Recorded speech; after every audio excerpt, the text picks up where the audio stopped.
આગળ વાત કરીએ ગાંધીનગરમાં આજે કેબિનેટની બેઠક મળશે। ચૂંટણી આચાર સંહિતાના 1 મહિના બાદ આ કેબિનેટ મળવાની છે। રાજ્યમાં આવશ્યક ચીજવસ્તુઓની ઉપલબ્ધતા અંગે સમીક્ષા કરાશે। ઉનાળામાં પીવાના અને સિંચાઈના પાણીની ઉપલબ્ધતા અને વિતરણ અંગે પણ ચર્ચા કરાશે। વરસાદ પહેલા પ્રી મોન્સૂન પ્લાન અંગે પણ આ બેઠકમાં ચર્ચા થાય તેવી સંભાવના છે। એસોસિએટ એડિટર સોનલ અનડકટ ફોનલાइन पर जोड़ाई गया है। सोनल, 1 महीना बाद आज મળવા જઈ રહી છે કેબિનેટ, કયા ખાસ મુદ્દાઓ આજે ચર્ચામાં રહેશે?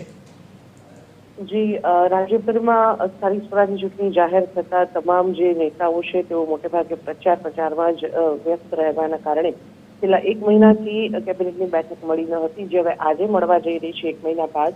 મહત્વનું છે કે રાજ્યમાં આવશ્યક ચીજ વસ્તુઓની ઉપલબ્ધતા અને તેના જે સ્ટોક છે તેના સંદર્ભમાં સમીક્ષા કરવામાં આવશે, કેમ કે જે પ્રકારે યુદ્ધની પરિસ્થિતિ હજી પણ બનેલી છે વિશ્વભરમાં, ત્યારે આવા સંજોગોમાં એલપીજી અને ખાસ કરીને પેટ્રોલની ઉપલબ્ધતા રાજ્યભરમાં કયા પ્રકારની છે, સાથે કેરોસીનની ઉપલબ્ધતા કેવી છે તેના મુદ્દે ચર્ચા કરવામાં આવશે। આ ઉપરાંત ઉનાળાનો સમય છે ત્યારે જળાશયોમાં પાણીની સ્થિતિ, જે ડેમ છે રાજ્યના તેમાં કેટલા ટકા પાણી છે અને તેના આધારે સિંચાઈ અને ખેતીનું પાણી તેમજ પીવાનું પાણી કયા પ્રકારે ઉપલબ્ધ છે, કેવી રીતે ઉપલબ્ધ થઈ શકે છે તેના સંદર્ભમાં ખાસ આજની આ બેઠકમાં ચર્ચા કરવામાં આવશે। આ ઉપરાંત વરસાદ અને માવઠું ગમે ત્યારે થતા હોય, માવઠું ગમે ત્યારે થાય છે, સાથે જ વરસાદની સિઝન થોડા સમય બાદ શરૂ થશે, તો તે સંદર્ભમાં પ્રી મોન્સૂન પ્લાન અંગે પણ આજની આ બેઠકમાં ચર્ચા કરવામાં આવશે। આ ઉપરાંત કોમનવેલ્થ ગેમ્સની યજમાની જ્યારે ગુજરાતને મળી છે ત્યારે તે સંદર્ભમાં પ્રત્યેક જિલ્લામાં હવે જ્યારે સ્પોર્ટ્સ એક્ટિવિટી કરવી હોય તો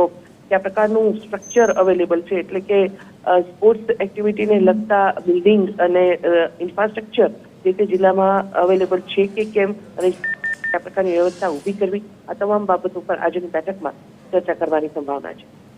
ધન્યવાદ સોનલ, જાણકારી માટે।